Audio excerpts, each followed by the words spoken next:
Манас байке, жеңиш кут болсун. Рахмат чоң. Алла разы болсун. Жеңиш бизге буйруган экен бүгүн. Жакшы даярдадык эле. Эмгектин мээнети кайтты. Эмгектин мээнети кайтты. Бул сөз утпасак болбой калды элебиз. Утайлы деп чыкканбыз, катуу сүйлөшүп. Оюн талаасы сизди салым салууга мүмкүнчүлүк бербей атты? Ал жакта дагы эми мыкты защитниктер бар да.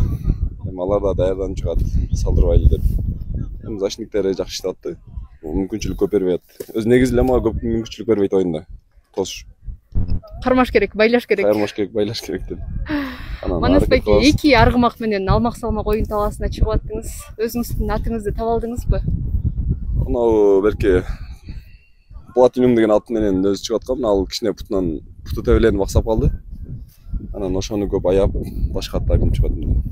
Негизинен кандай болчу да экен ал ат? Экөө тең жакшы, бирок жашта эми кийинки оюндарда буйрса жакшы болуп чыгат. Экөө тең жашта.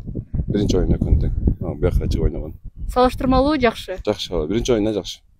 Жалпы эле ушул турнир тууралуу айтып берсеңиз, турнир кандай өттү? Көптөн бери сагынып калдык элек. Сагынып калдык элек, күтүп аттык элек. Ушу ажообузга да рахмат ушинтип уруксат бергенине.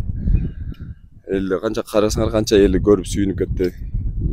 Турнир да кызык өттү, мына федерациядагы судьялар да аябай көп возможность берип коюптур, судьялар жакшы карап берди. Көп коопсуздук учурлар болбоду мурдагыдай. Азыр жаңы эрежелер жакшы. Жаңы эреже жакты, көбүнө эле жакты окшойт. Көп мындай кырсык болбоду да. Жакшы. Өзгөчө сизде эң кич чабуулчу балдарга жаңы эреже жакты болуш керек, э? Ошондой болду окшойт. Манас байке, анда ийгилик каалайбыз. Рахмат чоң. Буюрса, кийинки жылы ушул күчтүү курамыңыздар менен мелдешке келе бериңиздер. Буюрса, рахмат чоң. Көрүшкүчө.